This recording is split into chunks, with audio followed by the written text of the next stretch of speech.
Good evening, everyone, and welcome to the Book Club of California's live online program titled Master Architects of Southern California 1920 to 1940, Exploring the Work of Architect Paul Williams.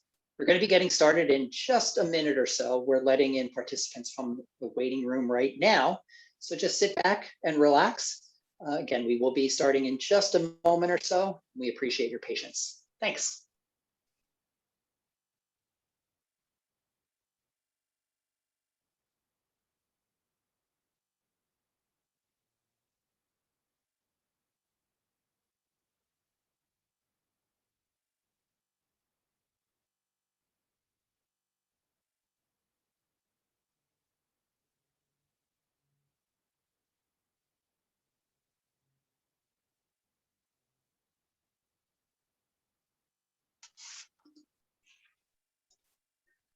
Good evening. If you've just joined us and you're here for the Book Club of California's live online talk, you're in the right place.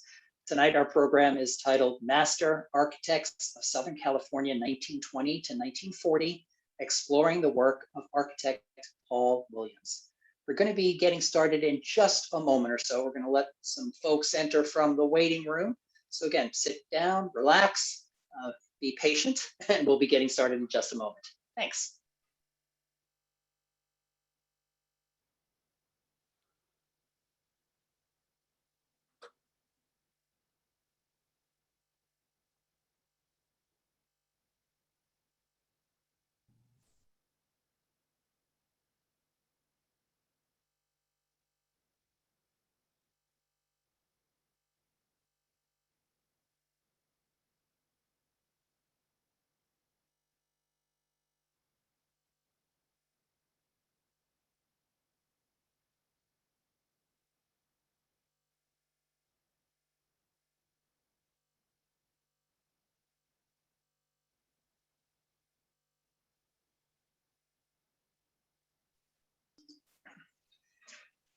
Good evening, everyone.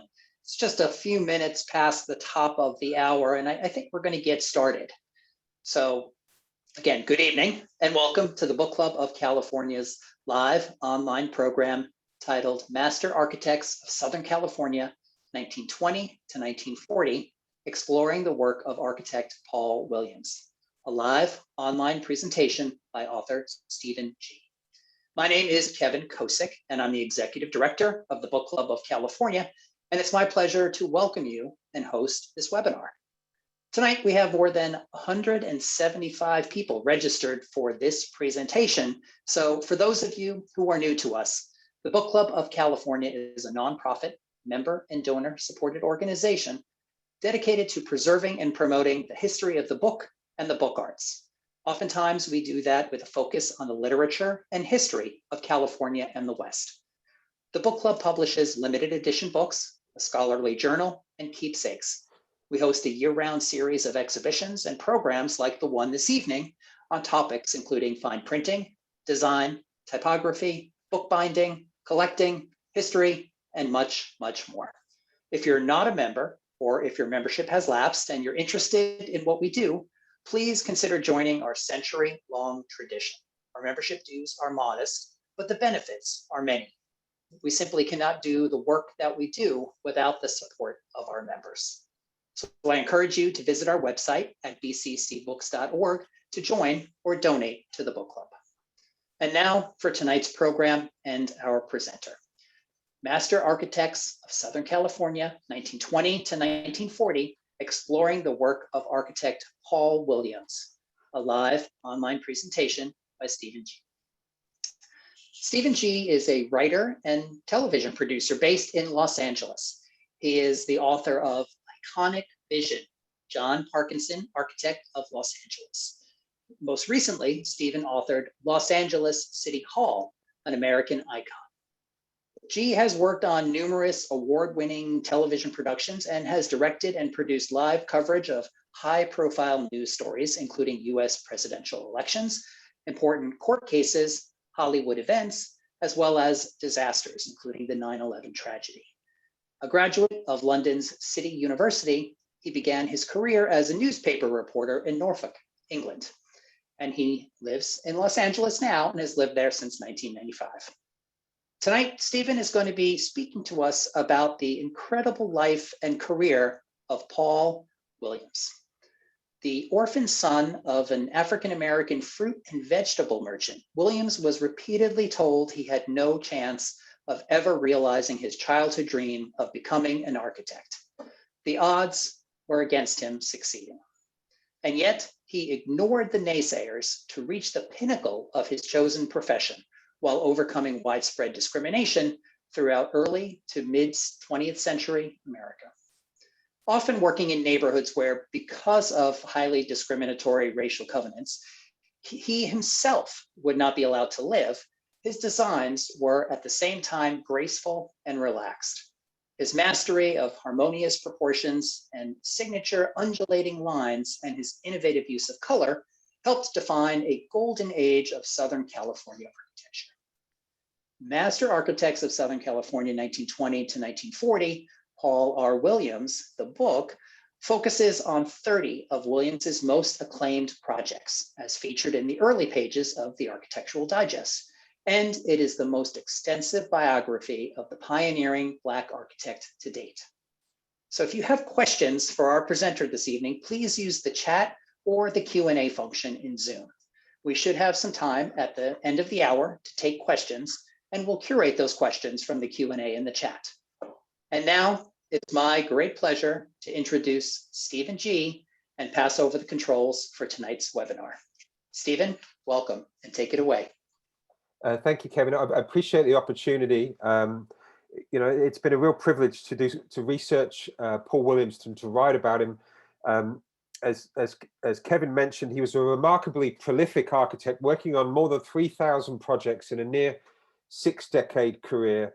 And as you probably know, he was the first African-American member of the American Institute of Architects, and also that organization's first fellow. He worked in an incredible variety of styles, and he was, as his former colleague Jay Johnson described him, a master of creative eclecticism, and we'll talk about some of those styles today. And although Paul Williams' early work was limited by the conventional demands of his clients, he was an innovator, and we'll talk about some of the ways in which he experimented. And one of the things that really just surprised me when I started working on this book was just how prolific he was, to the point that in 1940, the architect and engineer said that perhaps no one architect has had more success in domestic architecture on the west coast of the United States than Paul Williams had. Now, to give you a bit of background on where Paul Williams got started and how he became an architect, he was born in Los Angeles in 1894. The population in 1890, according to the census, was approximately 50,000. Of those 50,000, roughly 1,200 folks were African-American. Paul Williams' father sold fruit and vegetables at a market in the plaza downtown. He died 2 years after Williams was born from tuberculosis. 2 years after that, Williams' mother dies from the same condition, and he's taken in by a family that attended the same church as his parents had. Williams attended Sentius Grammar School. He was the only African-American kid in his class. He later said he didn't really think about it. His main memory of school time was being really regarded as the class artist. Now, to make extra money as a student, Paul Williams sold newspapers, and one of his important clients was an attorney called Frank Putnam Flint, who would later become an important senator for Los Angeles. In terms of, it was Flint who helped bring the Owens Valley Aqueduct and much needed water to Los Angeles. And he would also play an important role in the early development of Paul Williams' career, and we'll get to that in a moment. Paul Williams would go on to graduate from Polytechnic High School, also downtown. And it was only when he started looking for work that he came face to face with the type of racism that he would experience throughout his career. He went knocking on doors of respected architects who he knew for sure needed somebody with his skills, only to be told over and over again that they didn't. Fortunately, Williams managed to get a job with respected landscape architect Wilbur Cook, where he learned to harmonize landscape and architecture.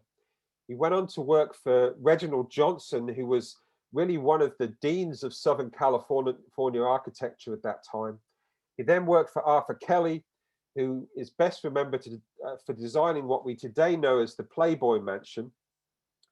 And then John C. Austin, who had a hand in designing Los Angeles City Hall, the Griffith Observatory, and also the Shrine Auditorium. All of the time, Williams is continuing his education in various evening classes and also at USC. Now, Austin is important to Williams' career because it's while working for Austin that Williams decides to set up his own practice in 1922. And Austin hands him a $90,000 commission and says, let this be a starter for your new office. Now, part of the reason that Williams was able to establish himself as establish an independent practice was because he had established himself as what he described as a small home specialist. And he did this by entering numerous local and national competitions, and he had success in many of them. We don't have time to talk about all of them, but this one I think is, you know, perhaps the most significant. It's at least one of the most significant. This is a 1920 competition entry that Williams submitted to the Los Angeles Examiner for a competition to design the best California home costing $3,000 or less. It's significant because the competition got numerous pages devoted to it in the newspaper. Many hundreds or thousands of architects across the country entered this competition. But it was significant also because this house was actually built in Sierra Madre. And if we study these competition designs, we begin to see the evolution of what would become Williams' signature style. Now, at the time, Williams would have told you that the majority of Southern California houses, the focus was always at the front of the house. And what he did was, in many ways, was just to reverse that concept and make the main focus of the house at the back. He understood the unique Southern California lifestyle.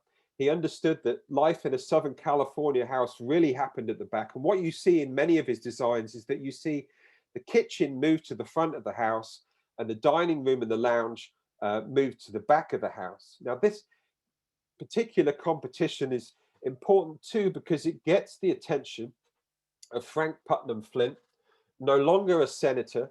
Now he's a real estate developer, and he's developing a large plot of land north of the San Rafael Hills that he plans to call Flint Ridge.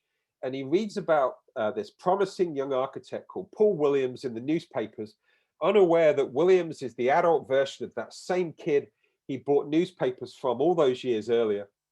He arranges a meeting, and Flint would play an important role in the development of Williams' career by handing him a steady stream of commissions that would really underpin his early business. Williams would go on to design 32 houses in Flint Ridge, including the Lewis and Virginia Cass House. All of these houses are still there, by the way. The John Bishop Green House, the Flint Ridge Company House, and also later a house for Catherine Flint. All of these houses demonstrated Paul Williams' mastery of harmonious proportions. They all demonstrated his ability to work in a variety of styles. And all of them, in some way, answered that often asked question: how is it possible that Paul Williams, later in his career, went on to design houses for so many rich, powerful, famous people? And the answer to that question is here in Flint Ridge. And the answer is he was doing this because of the pedigree of the architects he worked for, because of the success he had in various competitions immediately from the point that he established his own practice.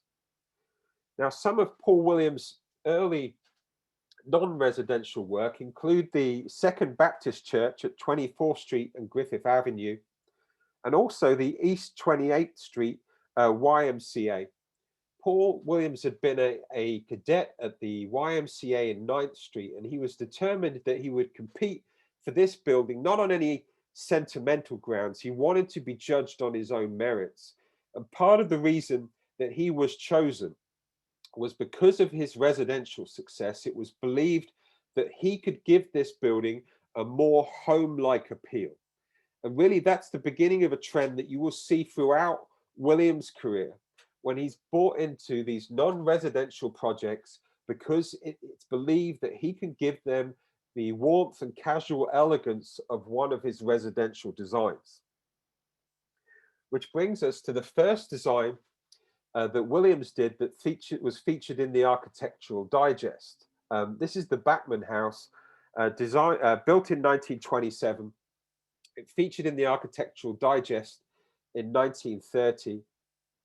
Walter Bachmann had important business interests in the city.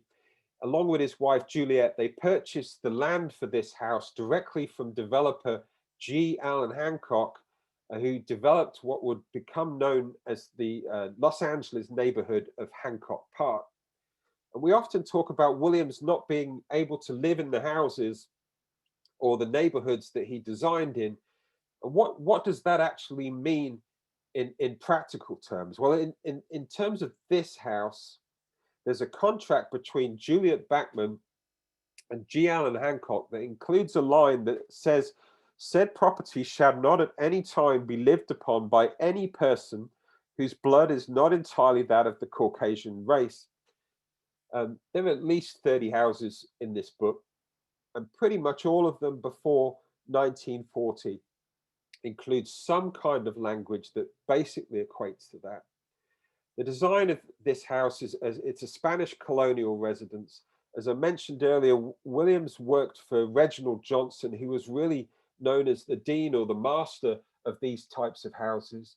Johnson had been heavily inspired by Bertram Goodhue, who designed the Spanish and Mediterranean buildings for the Panama, California Exposition of 1915 in Balboa Park in San Diego. Williams would have designed many houses just like this while working for Johnson. Here you see the wonderful sort of Chigger-esque panel above the main entranceway. We talked about Williams being a master of creative eclecticism. We're going from a Spanish house to an English Tudor residence. This house was designed in 1929 for Nebraska native Fancham Beerup. It was built in Beverly Hills. And Williams was really a master at reinventing complicated historical forms in interesting new ways. And outside of his residences, you'll see numerous historical references, but inside you would often have a complementary and yet thoroughly modern floor plan. This house, I thought, was interesting that it's still standing when you consider that in 1946, famed oilman, famed movie mogul, Howard Hughes was flying an experimental aircraft attempting to make a crash landing in the nearby Los Angeles Country Club. He comes up short, and this is one of a number of houses that he crashed into. At the time, Beerup, who owned this house, was married to Lieutenant Charles Meyer, and Charles Meyer gained significant fame as one of the interpreters during the Nazi war crime trials. Now, this stretch of Whittier Drive in Beverly Hills is fascinating because literally next door, Williams also designed the Italian revival home for Lon Chaney, the man of 1,000 faces, one of the giants of the silent movie era. Chaney was notoriously a private man. He spent a lot of time at home. So having a house that was well designed was important to him. Sadly, he died shortly before this house was completed, but he told Williams to spend a lot of time designing the dining room because he got fed up of going to restaurants where fans would fuss over his every move, even sort of times wondering what kind of spoon he was using. I recently got to spend a lot of time in this house, and the woman who lives in this house had grown up in it. Her parents or her family had later sold it, and she was lucky enough as an adult to get the chance to buy back this house. And Williams had designed into this house a speakeasy and various different closets and hidden cupboards. And the subsequent owners of this one closet that I want to mention were always unable to open it, and they'd never figured out how to do it. This woman comes back into this house and knows straight away how to pop the door open. And of course, inside that cupboard, Paul Williams' original plans for this house. And when she told me that, I'm sure my smile easily stretched from ear to ear. Now, the same year that Fancham Birup's house went up, 1929, Paul Williams designs a house in Pasadena for Jack Overcoat Atkin. Why is he called Overcoat? He's called Overcoat because he never left home without one. Jack Atkin first arrived in the United States aboard a clipper ship as a teenager from England. He went on to become a successful horse breeder, a successful bookmaker, and later a successful horse breeder. And he comes to Williams with this idea that he wants a house that looks like a castle that he had known growing up in England. And you think about that as an architect, where you're building a reputation and somebody comes to you and says, I want a house that looks like a castle. And you probably think, oh boy, that's a pretty tacky idea for a house. Unless you kind of consider it in the context of a quote I want to read to you from Arthur Kelly, who Williams used to work for. And Kelly gave an interview where he said, there seems to be a general feeling among the laymen that the architect will not let them have what they want in their house because it will spoil the architecture effect of it, or some such thing as that. My notion has been to get exactly what my client wants in their houses, but do it in a proper way so there can be no objection from an architectural standpoint. That philosophy is almost exactly the same as a philosophy that Williams would later talk about, where Williams says, if I give a client what they want, then I'm a good architect. And so Williams takes that idea from Atkin that he wants a castle, and he responds with a house with Gothic archways, numerous references to coats of armor and other references to nobility. But he designs a house that's elegant, it's graceful, and it has a modern architectural plan that is architecturally pleasing.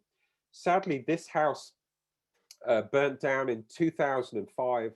And at the time, it was owned by Michael Hammer, the grandson of tycoon Armand Hammer, who told a local news crew at the time, you could never replace what was lost. And clearly, you can see that that's the case. Now that brings us to a house that would entirely change the trajectory of Paul Williams' career. This is a house he designed for E.L. Cord. E.L. Cord was a famous industrialist. He was the head of the Auburn and Duesenberg automobile manufacturers, and he's purchased a 10-acre estate in Beverly Hills that he plans to call Cord Haven. And he wants to build a Southern colonial mansion as a gift to his wife that reminds her of the mansions that she would have known growing up in Shreveport, Louisiana. Now, Cord reads about Williams' success in the newspaper, reaches out to him. Williams goes to meet him, unaware if Cord shares that common prejudice against him because of the color of his skin. But when he gets there, Williams discovers that the one thing that Cord values over everything is, can you deliver on time? So Williams uses a strategy that he'd first read about Cass Gilbert using to get the commission to design the Woolworth building in New York City. And that strategy was to promise to deliver those plans by the next afternoon. Cord didn't actually believe that was possible. Williams stayed up all night and 4 o'clock the next afternoon delivered those plans. Coate was so impressed, he said, "Get to work by designing my 18-car garage." He would also design for Coate the stables, the Olympic-sized swimming pool. Coate would bring in workers from his various factories to put up expensive hardwoods, to paint custom friezes and murals.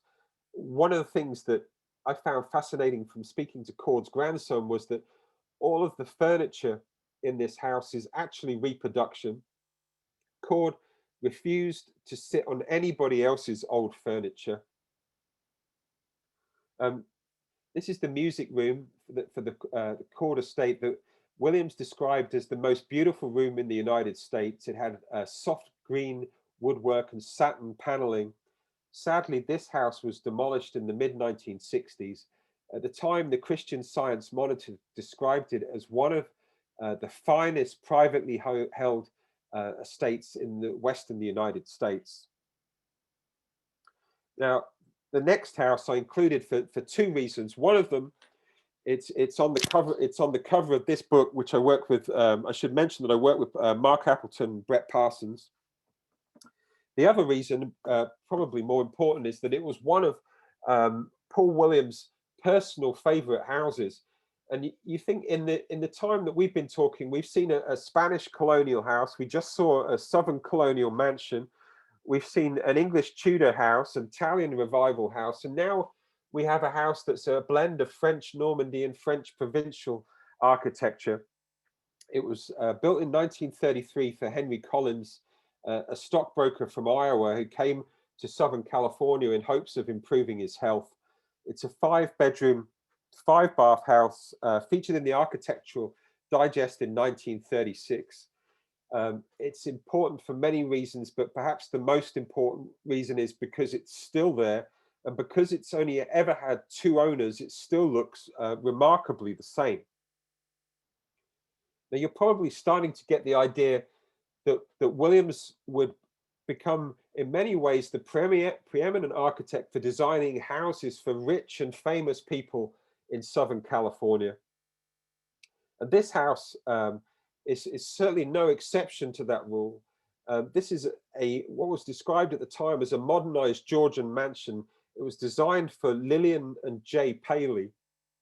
Jay Paley had various business interests, but was perhaps best known as one of the co-founders of the Columbia Broadcasting System, CBS.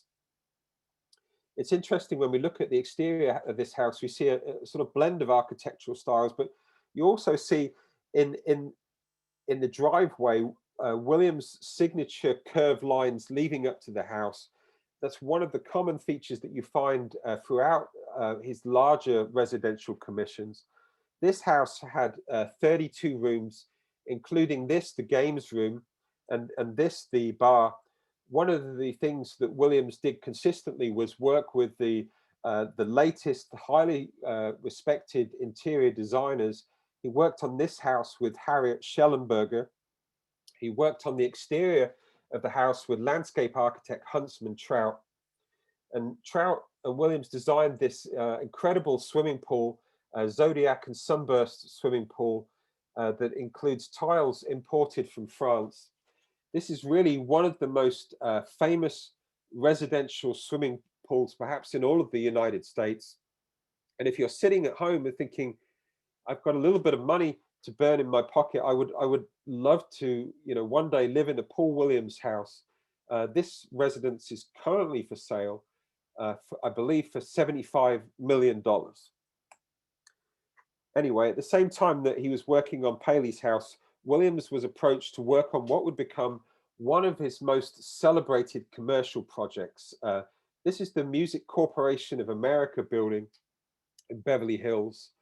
Williams was approached by Jules Stein, the head of MCA, because he wanted a building that encapsulated the warmth and casual elegance of one of Williams' sought-after residences. And Williams responds with an office structure that includes 30 offices, but it also has sweeping staircases and elegant chandeliers. And many of those very classy touches that you would expect in a Williams residence, but it also includes these incredible set of iron gates that Stein had imported from Scotland.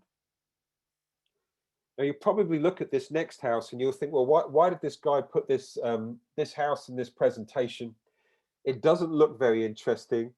It's a modern take on a California ranch house, and perhaps it's not that interesting until you consider that pretty much every single part of this house that you could build out of steel, Paul Williams designed to be built out of steel. So we have exterior steel paneling, exterior steel window frames, exterior door frames. We have majority steel roof. We also have steel in the foundation. And perhaps rather unsurprisingly, this house was called the Steel House. And it was one of two houses that Williams designed for the 1936 California House and Garden exhibition on Wilshire Boulevard in Los Angeles. The exhibition was designed to stimulate interest in construction techniques, and Williams was one of only two architects that got to design a house, one of only a handful of architects that got to design a house for this exhibition. Other architects included Richard Neutra and Williams' former boss, Arthur Kelly. Williams was the only architect who got to design two houses for this exhibition. The Steel House was produced in collaboration with Lear Steel Homes, and I recently gave this presentation, and somebody contacted me afterwards and with photographs of a whole community of these houses that were built in Nevada. The other house that Williams designed for that exhibition was the French House. Again, it's a steel frame structure. This time it's covered in plaster. The Architectural Forum somewhat sarcastically noted that this house was French only in its vaguely French roof and the potted plants outside the door. Now, if you'd asked me at the beginning of the process of putting together a presentation on this book, what was the most shocking house or the most shocking discovery that you made during this entire process, it has to be this house, and I'll explain why in a minute. This is a two-story Tudor residence that in Toluca Lake, overlooking the lake, that Williams designed for Gladys Lerman, a noted screenwriter. Lerman wrote such movies as Two Girls and a Sailor, Mexicali Rose. She was Oscar nominated. She worked on a couple of Shirley Temple films. She succeeded in Hollywood at a time when it was even more of a male-dominated industry than it is today. And if we step inside of that house, you'll see a more traditional take on a signature Paul Williams staircase. And in the other image, you see an oval reception hall, which is a signature element of Williams' design. Now, I said this house was shocking. And the reason it was shocking is because after it was owned by Gladys Lerman, it's owned by film producer Fred Packard. And after it's owned by Fred Packard, it's owned by Robert and June Wyan that start the Bob's Big Boy chain. And you consider that, and then you consider that when I drove around to see this house for the first time, I had a list of addresses where all the Paul Williams houses were. And I drove around to this one, and I got out of the car and I walked up, and this entire house was covered in this giant wooden fence. And I thought, boy, you know, I've timed this so badly. They're doing some renovation on the house. You know, I'll just come back when they've finished. And then a couple of weeks after that, Brett, who I worked on the book with, sends me an email and said, no, they're not renovating that house. They're knocking it down. And how that's possible in the 21st century, I really don't know. And, you know, I did some research on Paul Williams in Glendale recently, and it's exactly the same thing. You lost another important Paul Williams residence within the last year, and they're still continuing to go down. Anyway, we'll talk about a house that to me, in many ways, is quintessentially Paul Williams. And this is the Coral House, built in 1939. Charles Coral was one of the most famous radio voices in the United States. He was half of a comedy duo called Amos and Andy, along with Freeman Gosden. They both, even though they were white guys, they both played African-American characters. Apparently, they only ever starred in one movie together called Check and Double Checked, which bombed. And Coral was later asked, why did that movie bomb? And he said, well, we didn't look the part. Anyway, Coral was a former bricklayer who had a hand in the design of the entranceway that led up to this house. And again, this house is modernized, George, and in truth, it's a blend of architectural styles. But when I say that this is quintessentially Paul Williams, we really almost need to step inside first. And if you focus your attention on the top of these two images, you'll see that to get into this house, we have to go through an oval portico, pure Paul Williams. Leading on from that portico is an oval reception hall. Again, that's pure Williams, with a curving staircase, which is pure Williams, which leads to a sympathetic porch. And at the back of the house is the playroom and the dining room, the rooms that you would associate with having fun, having a connection to the back of the house. And as we described earlier, Williams has moved the kitchen to the front of the house. Here you see a close-up of that oval reception hall with a wonderful curved staircase. Now, in the late 1930s, E.L. Cord recommends Paul Williams to Andrew Gimbel. And Andrew Gimbel is the head of the Saks retail empire. And Gimbel meets with Williams to discuss working on a new department store in Beverly Hills for Saks Fifth Avenue. And Gimbel says to Williams that he wants a store that has the appearance and the appeal of entering a fine home. Again, that trend repeating itself throughout his career. This particular building was built in 3 stages. The first stage, the exterior, was designed by Donald Parkinson, who along with his father, John, had worked on Bullock's Wilshire a decade earlier. Williams would be entirely responsible for the interior and also entirely responsible for the next 2 stages of additions to that building. Paul Williams' work on this building would be described by the Los Angeles Times as the finest interior appointments of its type in the Western United States. Now, we spend a lot of time thinking about Paul Williams as the architect to the stars, as the architect to rich people, as the architect to places that rich people shop or hang out. But we don't spend a lot of time talking about Williams' work as a socially conscious designer. Now, in the mid-1940s, Williams worked on Langston Terrace in Washington, D.C., one of the first federally funded housing projects of its type.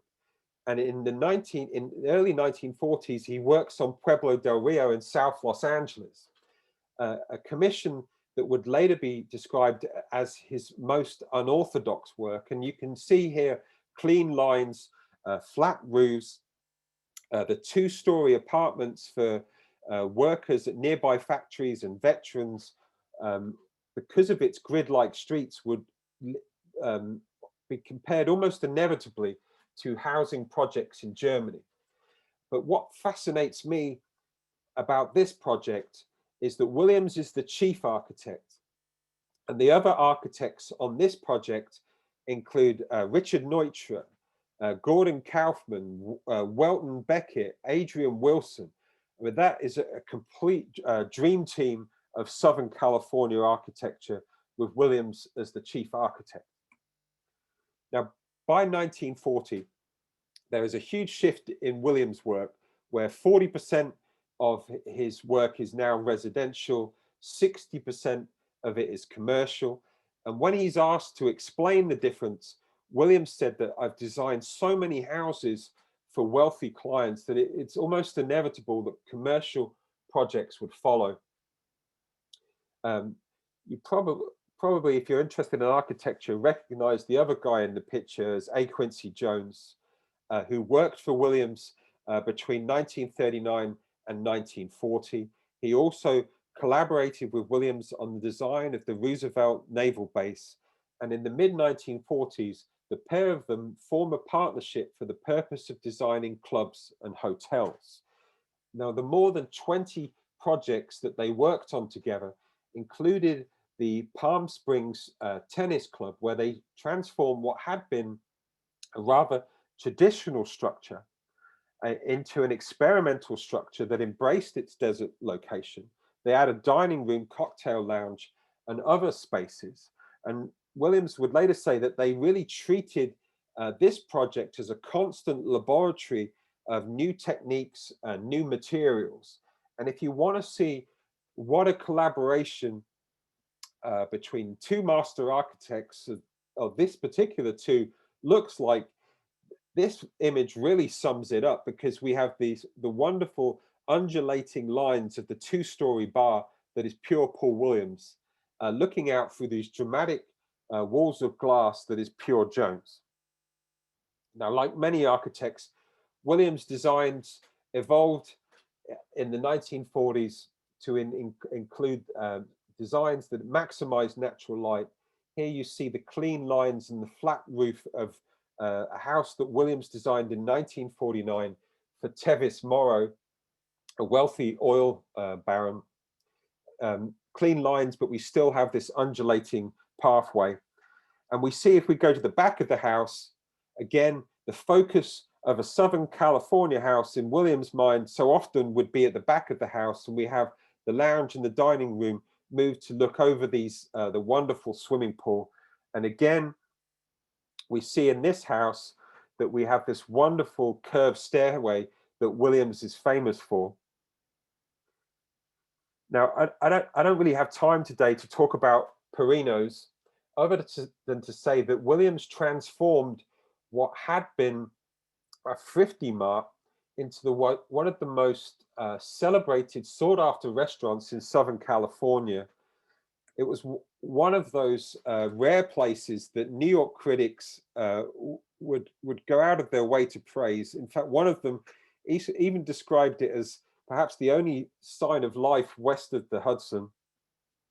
I don't have time to talk about the Golden State Mutual Life Insurance building, the incredible house that Paul Williams designed for Frank Sinatra, or his work on the first AME church. But all of these buildings show his mastery of modern design.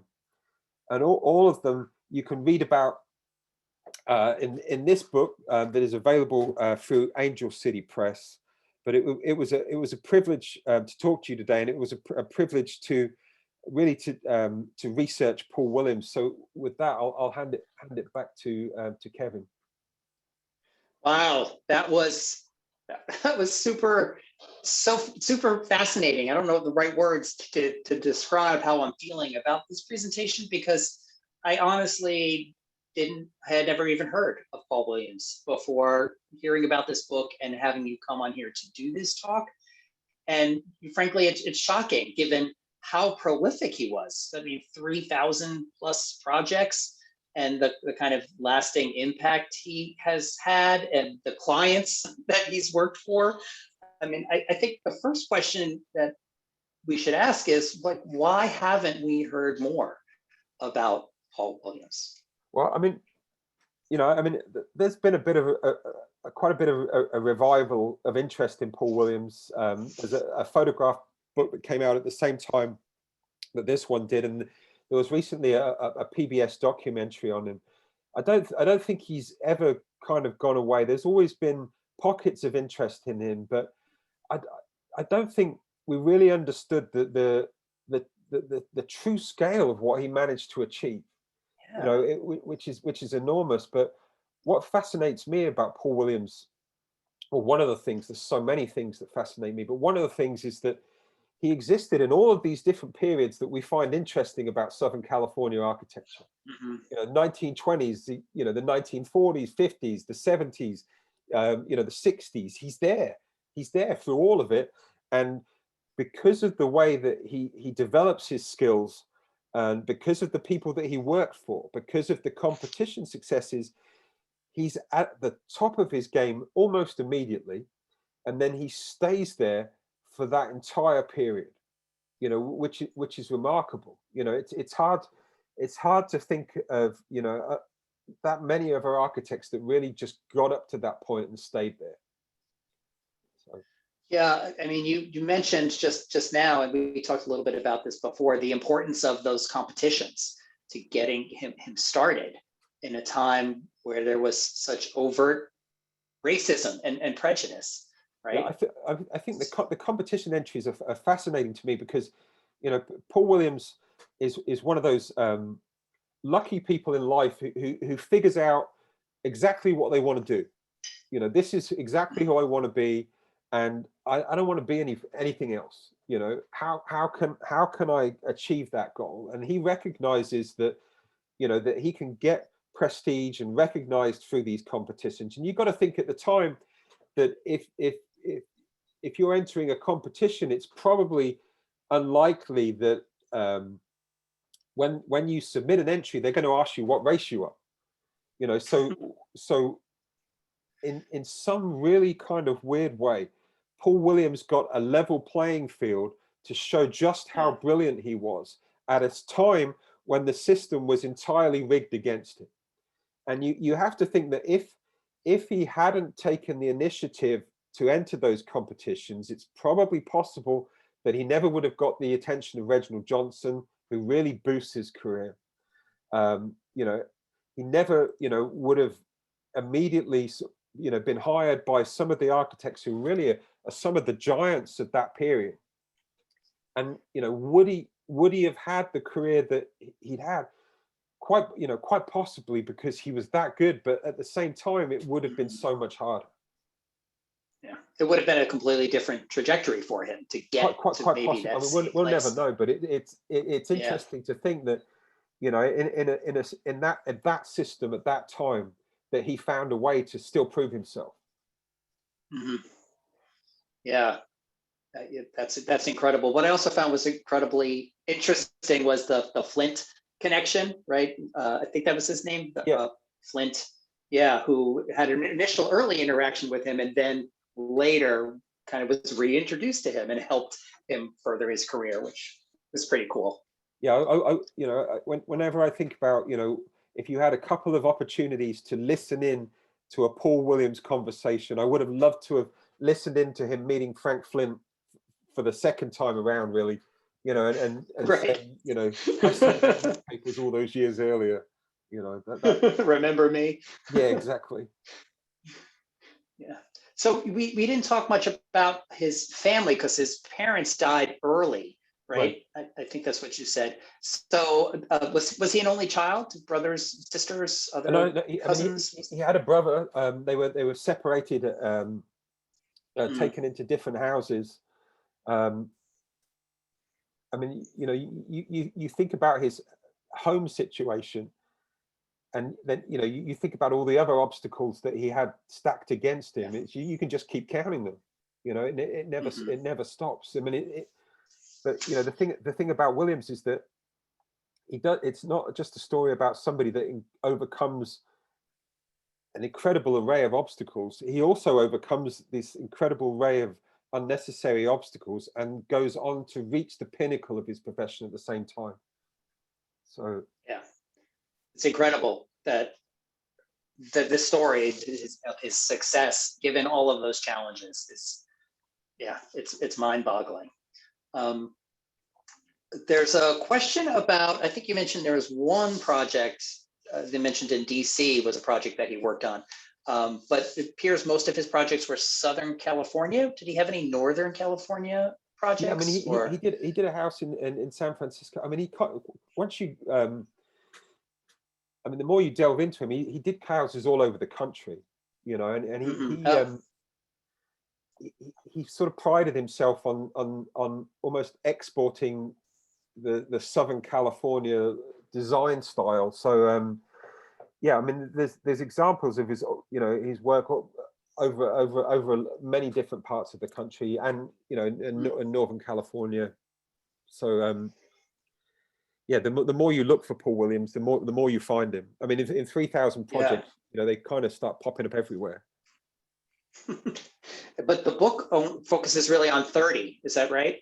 30. I mean, the book focuses on the work that Williams did that was featured in the Architectural Digest, and it's part of a series that Mark Appleton and Brett Parsons put together to put a focus back on these architects and celebrate their work. It kind of comes at a sort of a time of a revival of interest in Williams. I mean, there is a biography that in this book that would give you an overview of his entire career, but the main focus of photographs are those images that appeared in the Architectural Digest. And again, it's interesting that of all the architects in the series, and I think they're up to the 4th book, and there's going to be 12 books apparently in this series, but of all the architects in the series, Paul Williams was published more times in Architectural Digest than any other architect in that period. So the photos and the images used in your presentation, are they, where did you get those from?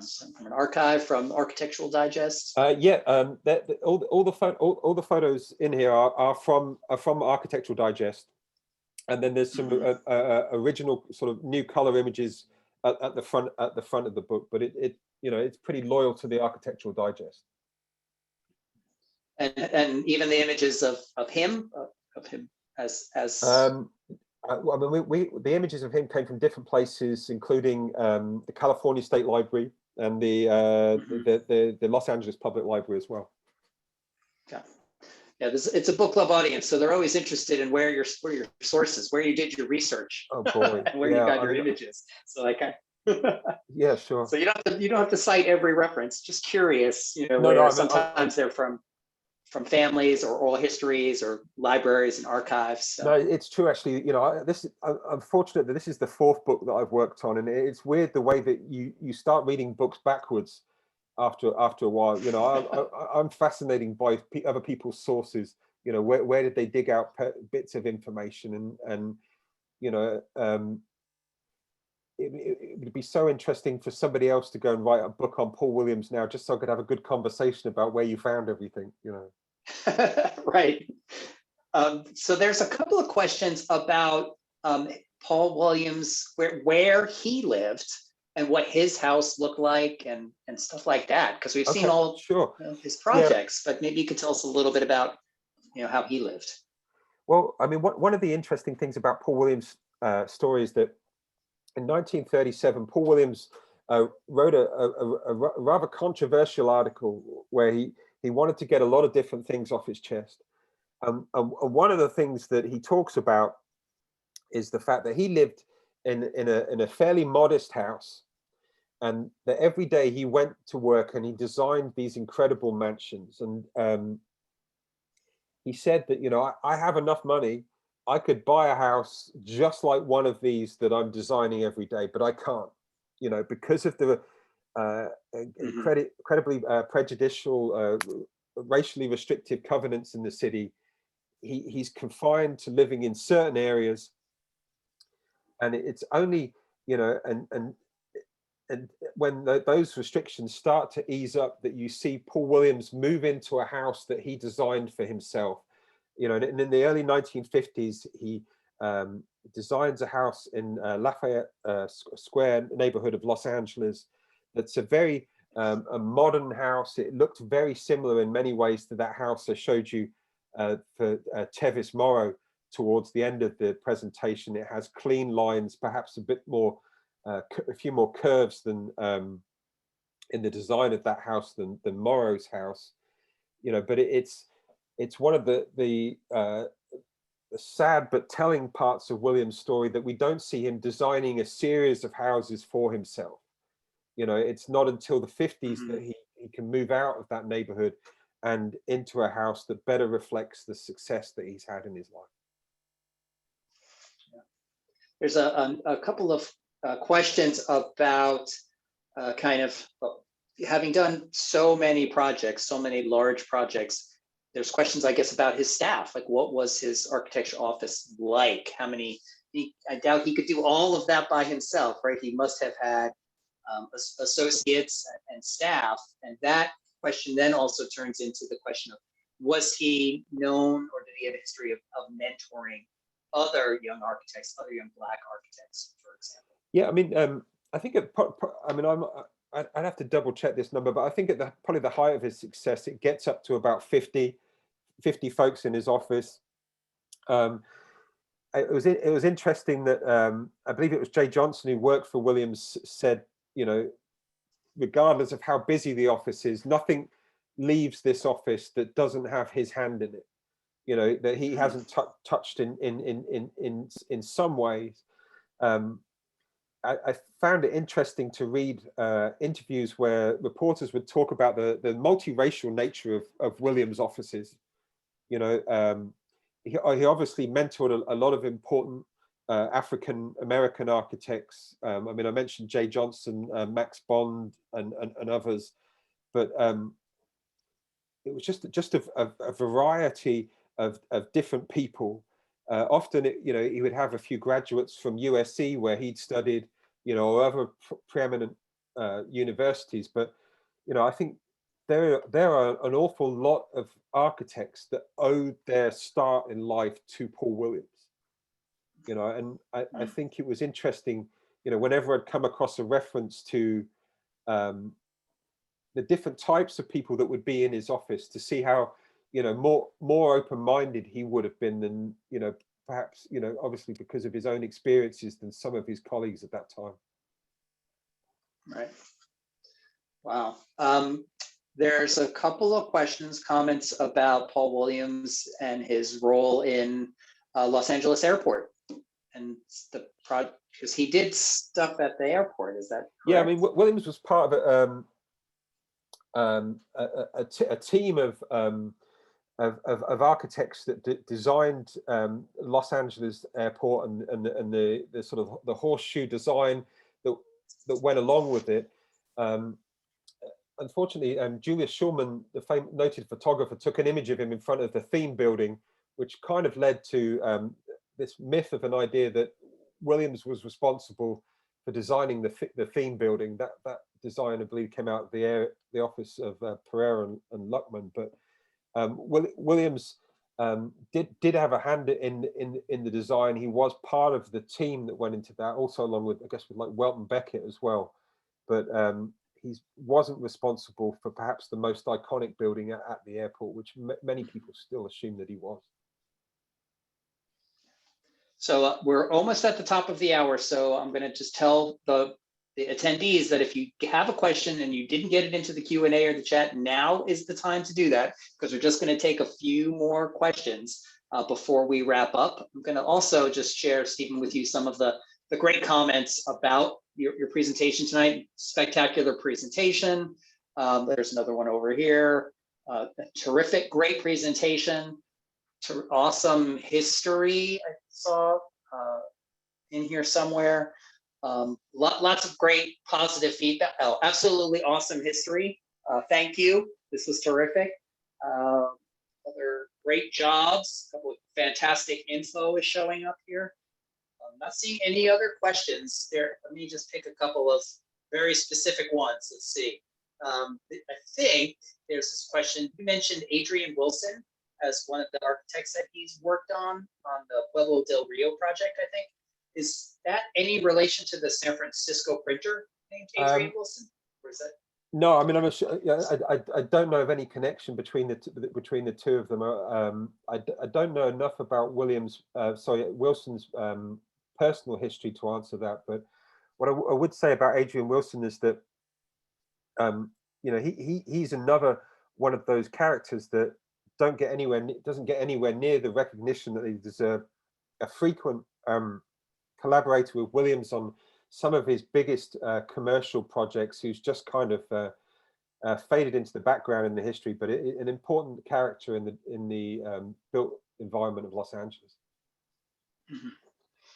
And then someone asked the question, where did it go? I think it was the original plans for the house that were found in that locked cabinet inside. Yeah. Is that what you said they were? Yeah. someone missed that part and wanted to make sure, and I didn't want to answer before making sure that was exactly what was found in there, the Yeah, no, original plans. I mean, I went around that house like a few weeks ago, and I had one of those COVID masks on my face, and I said to the woman in the house, she said, you probably can't see my face, but I'm smiling ear to ear, and she's like, oh, I can tell, I can see it around your eyes, you know. But I mean, what a find, you know. I'd be crying if I went in the Williams house and found that, having been locked away for 50 years or whatever. So. Yeah. Are other papers of his available, like, or in some kind of archive? Like, Well, Paul Williams' entire plans? archive just got acquired by in a joint acquisition by USC and the Getty, and I guess it's going to take a few years to process it, but you know, it's going to be fascinating because I guess you know, they've not really been publicly available ever, so it's going to be fascinating to dive and lose yourself in those, and you know, there's so many more questions to be answered about Paul Williams. Yeah. So, I mean, this is my personal question. So you told us a story where you were driving, or a list of addresses, and you were driving around and you drove up to a house. Was that a big part of your research and your process, driving around trying to go see all these houses? And what did you do? Did you just knock and walk in? Well, Like, how did sometimes you knock it, and then sometimes you'll see people come out who are obviously concerned about some strange guy sat outside the house. But yeah, no, I always did that. You know,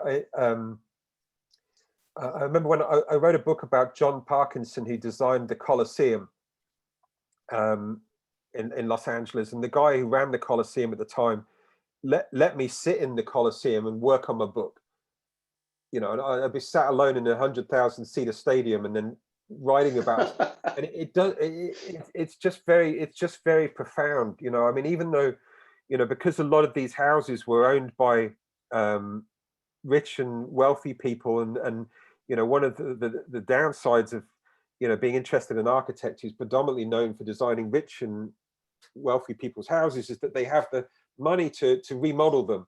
You know, so you know, very few of Williams' houses really look the same inside anymore. But you know, you can still imagine it. You know, and a lot of these Los Angeles neighborhoods still look enough like they did when they were designed that you can still imagine what the intention was. You know, you can still see how they would have fitted in with the other houses in the neighborhood, and the kind of statements they were making. But yes, that's important to me. I think, you know, it makes it more real. You know, it's one of the first things I always try and do. Yeah, sounds like a fun part of the job to be able to do that. Mostly it's fun. Yeah. Well, yeah, I'm sure you have lots of stories about how it wasn't fun. Or... I'm trying to resist telling you some of them. But yeah. So we're after 6 o'clock, so we're going to wrap up here, and I'm going to do that by saying, Stephen, this was really, you know, eye-opening to me. I think I'm definitely going to be going to get that book and reading about Paul Williams. I'm going to send out to everyone who came to the presentation tonight information about you, your little bio, and of course how to buy the book from Angel City Press. If they're interested in doing that, we would love for you to get a copy of the book and learn more about this remarkable individual who had all the odds stacked against him, but despite all of that, became a huge success and an influence maker, right? Sure. You did mention he became the first Black person to be for the AIA, right? Well, he was the first African-American member of the AIA in the early 1920s, and I think the first fellow in 1957, and also the first African-American recipient of the AIA gold medal. So, you know, pioneer on many levels, and you know, a truly remarkable guy whose story, you know, it's a profoundly American story, because so many of the things that he experienced, you know, could only have happened here in the way that they happened here. So yeah, it was fascinating. Yeah, incredible. Thanks for sharing Paul Williams' life and his legacy with us. We really appreciate it. So thank you for that. Yeah, thank you for having me, and thank you for watching at home. Yeah, and thank you. Thank you for watching at home. Thank you for attending this Book Club of California program. I hope you will join us for our next live online program. It's titled How Simon Blattner Became a Curator of Handmade Books and Lost a Lot of Money. That's going to be on Monday, May 10th from 5 to 6:15 p.m. here on Zoom. Programming for the month of May at the Book Club of California is going to be focused on the book arts. So this first one is going to be about handmade books. This will be a live online presentation. Again, it's by Simon Blattner. He's the owner and publisher of Eastside Editions. And you can register for this event online at bccbooks.org/programs or using the link in the weekly programs emails that you may be receiving from the book club. So thank you again, everyone, for joining us. Thank you, Stephen. I hope everyone has a wonderful evening. Be well and take care of yourself. Good night.